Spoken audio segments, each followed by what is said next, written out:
voted for Kanye. Don't tell anybody. Well, hey, what? Nothing. Hey, welcome in to the DJ Preps Football Preview Show for this Wednesday, November the 4th. Right, yeah. It's hard to keep track of days, isn't it? Yeah, I only knew it was the 4th because the election was yesterday, and I knew it was the 3rd. That's true, and it's not over yet, Yeah. apparently. We're not going to talk about that, though. No, gosh, no. We're going to talk about high school football, as we always do on this show. We are in, I think it's week 10 of MHSAA. Yeah, that's right. Right. Week 10. So we're getting into the playoffs now for classes 2A, 3A, and 4A. That begins this week. 1A, 5A, 6A wrap up the regular season Friday, and then they'll start playoffs next week. So we've got 3 games to watch. We're going to go through the keys for each game. We'll make predictions, and we'll do the double treble award. And so I guess we just should get to it and say thank you first of all to our sponsor, Pizza Doctor. You can find them in Tupelo at Midtown Point. Today we have the Chicken Alfredo pizza. Really good. It is so good. It's a really good choice. So good. Okay. Let's do predictions from last week. I went 2-0. Yeah, 2-0, not 3-0 because Pontotoc and Shannon got canceled. Yeah, last minute. Yeah, Shannon got the COVID. So 2-0 though, I'll take it. It makes me 12-13. I'm inching back up toward 500. Right. But Dillon, of course, went 2-0 as well. So that's like 4 straight weeks of undefeated. Makes me sick. He's 19-6. Yeah, my goal right now is to not get to 10 losses. That's kind of like what I'm pushing for, but we'll see. This is a hard week. I'm not rooting for you. Okay, we got 3 games to watch. Let's start with game number 1. In the Class 3A playoffs, we got Houston at Senatobia. Houston 4-5, Senatobia 6-2. Houston coming off a tough loss to Yapor, 21-20 last week, and they've got an issue at quarterback, which we're going to get to right now. Keys to the game. Key number 1: Red Parker's arm. The Houston quarterback has gotten banged up again with his throwing arm, and he is, I guess, a game time decision. Right. For Friday. You had a story about that today. Yeah, go read that story. But he's a game time decision to play quarterback. He will play, but more than likely, if he can't, I mean, they said they're going to get out there and warm ups, and if he can throw the ball, he'll be the quarterback.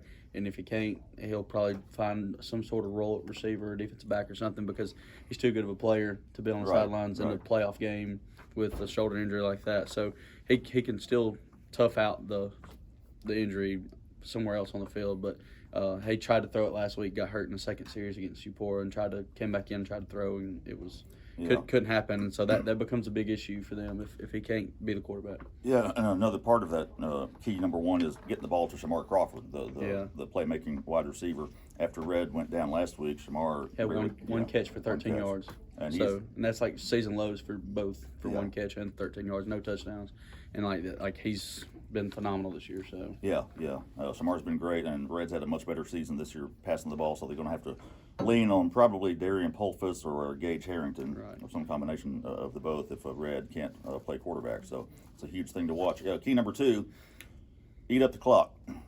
Houston needs to eat up the clock, but Senatobia's going to try to do the same thing. Senatobia has 2 guys with 500 yards or more, 500 plus yards rushing, and so they're averaging almost 34 points a game. So they're going to try to grind it out, I would imagine, and eat up the clock. But Houston needs to find a way to do that. I mean, Houston does have a good running back. Yeah, they got freshman Jalen Washington. He can really go for his age, and he's one of the better players around, especially in his class. And so they leaned on him last week. He had like over 200 total yards of offense after Red went down last week. So they'll lean on him too. But Senatobia's defense is also really good too. They've only given up 14 points a game too. Right. So Senatobia's pretty stout. Yeah, going to be a tough game there for Houston at Senatobia.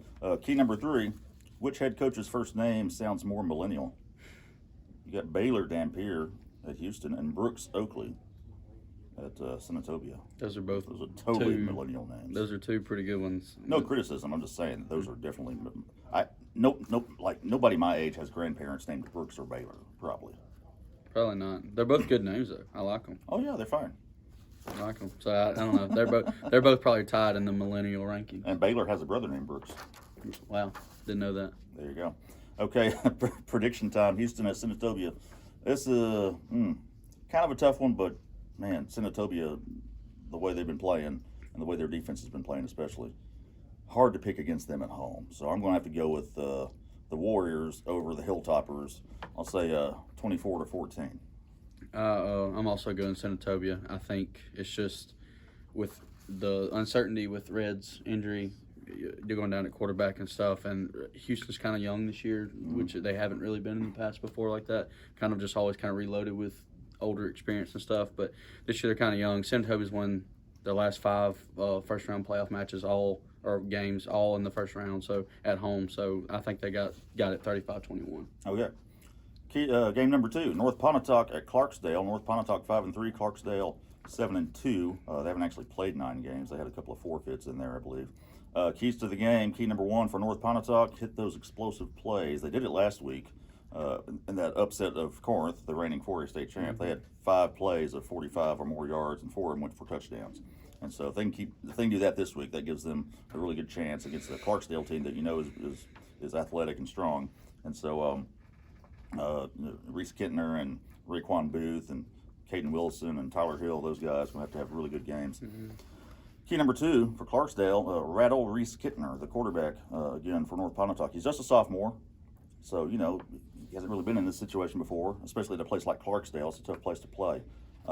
He's thrown 12 interceptions this year. His coach, Andy Crotwell, has described him as a bit of a gunslinger, which, can be good or bad. Right. So if Clarksdale can kind of get inside his head, get him to make some mistakes, it obviously helps the Wildcats' chances of winning. Excuse me. And then key number 3, will Andy Crotwell be willing to go to the crossroads and sell his soul to the devil in exchange for a win? I mean, sometimes you gotta do what you gotta do. Right. It's the playoffs. Regular season, no. Playoffs, maybe. I mean, they mysteriously have a new player named Robert Johnson this Friday.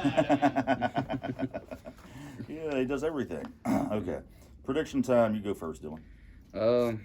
I told you a while ago I've been struggling with this one just because North Pontotoc had such a good game last week, beating Corinth, who's one of the top 4A teams in the state again this year, defending 4A state champs.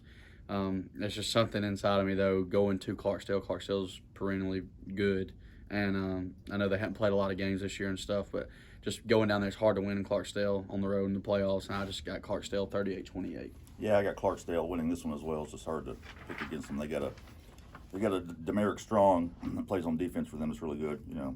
Wow, there's somebody named Strong from Clarksdale. It's a surprise. So I think North Pontotoc's offense, as good as it's been the last couple of weeks, it's going to be tough sledding. So I'm going to take Clarksdale in this one. I'm going to say 28-19. Good. Game number 3. Not a playoff game, but a big one. It's kind of like a playoff game. Yeah. Tupelo at Oxford. Division 1-6A title is on the line. Oxford is 8-0 overall, 6-0 in division. They're our number 1 ranked large school. Tupelo 6-3, 5-1. They're our number 5 ranked team. They got back in the rankings this week. Tupelo's won 5 in a row. They started out 1-3. You're like, geez, this is you figure the transition to a new coach might be kind of tough, but they were kind of discouraged after that start. But they've reeled off 5 in a row, and looked really good last week in beating Horn Lake. So let's get to the keys of the game. Key number 1 for Tupelo, that defensive line needs to stay in the backfield. And it's done a good job of that, especially the last few weeks. Romero Hampton, Jacarius Clayton, Quay Edwards, L.A. Ray, all those guys have been really good at getting tackles for losses and sacks. And they're going to need to do that against Oxford. Oxford has 2 quarterbacks. They're pretty similar. One can run a little more than the other, but, if they can put some pressure on those guys, then I think Tupelo has a real chance. Oxford does not run the ball well this year, at all. So they have to really focus on stopping that pass game. And key number 2 for Oxford, focus on stopping the run, make Jake Ware beat you. Now, Jake Ware, I think, is a good quarterback, but he's not had the best season for Tupelo. And, Tupelo's run the ball pretty well lately. I mean, just last week, Kyson Brown had 175 yards and 3 touchdowns. They've found some explosive plays in the run game over the last few weeks. The pass game has struggled, not just because it's not all Jake. Again, as I've mentioned it before, he's had some drops. He doesn't have the kind of receivers he had last year. I think they're getting better, but I think Oxford would do well to really just hone in on the run. Key number 3. Which coach could eat more Halloween candy in one sitting? Chris Cutcliffe or Ty Harden? I'm going with Ty Harden. I think I'll go Ty Harden. I think he's kind of like, I don't know, kind of got like a kid inside of him almost, type of vibe. Yeah. Like he's like, they're both about the same age. Yeah, but he's got just a little bit more of that. I don't know how to describe it. The best way to say it is just like he's kind of got like some kid in him. Like he describes himself as Cousin Eddie. To me. So there you go. For whatever that's worth. And his nickname's Cornbread. Cornbread. So if your nickname's that, it means you got to eat pretty well. So that's right. Okay. Who am I to talk? Prediction time. Tupelo to Oxford. This is kind of a tough pick for me just because of the way Tupelo's been playing lately. Right. And I figure you're going to pick Oxford, and I've got to make up some ground somehow. So I'll go for the upset. I'll pick Tupelo to win this one. I'll say 23-20. If this game was 5 weeks ago, I think I would have had Oxford probably in a blowout. Mm-hmm. But Tupelo's improved so much over the last couple of weeks, and Kyson Brown, like you mentioned, is really kind of emerging as that guy for Tupelo. But so I think because Tupelo's playing so well right now that they make it a closer game. But I still think Oxford, they've won like 20 or 21 games in a row now. So, but dating back to, I can't even remember how long it's been. But anyways, I got Oxford in a close one, Oxford 28-21. 28-21, Oxford, okay. Excuse me, guys. I cannot stop coughing. I don't have the Rona.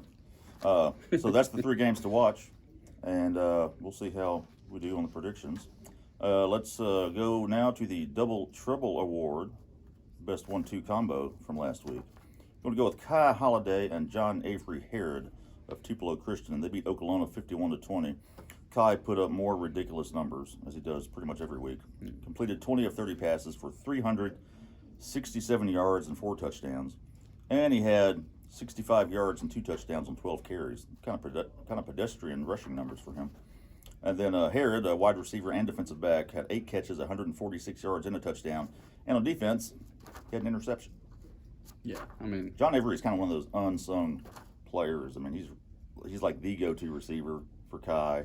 He's maybe not a game breaker like Noah Foster, but he's reliable and he can play some defense. Yeah, I think that's what's so weird between Herod and Foster. Is like Herod is the one that gets like racks up all the catches, and then Foster had like 4 or 5 catches with 3 touchdowns last week. So like they just it's just a weird dynamic. But they've got two receivers to throw to, and it works definitely. Okay, and that's it for this episode of the DJ Preps Football Preview Show, brought to you again by Pizza Doctor. Find them in Tupelo at Midtown Point, aka Gloucester Creek Village, aka the Old Mall. Depends on how long you've been here. I guess depends on what you call it, how long you go. So, what do you call it, John Luke? Been here your whole life. The Old Mall, probably more than anything, actually. Yeah. I've only been here 18 years, so I'll call it Gloucester Creek Village by default. I didn't live in the era of the Old Mall. I don't know why I do that. That's because you're a young millennial. Okay. We'll be back next week, guys. Be sure to check out our podcast, by the way, Prep Rally. Find it on iTunes and your podcast apps, online at preprally.djournal.com. Follow us on Twitter at djournalpreps, and look for our football coverage this weekend in your daily journal and at djournal.com.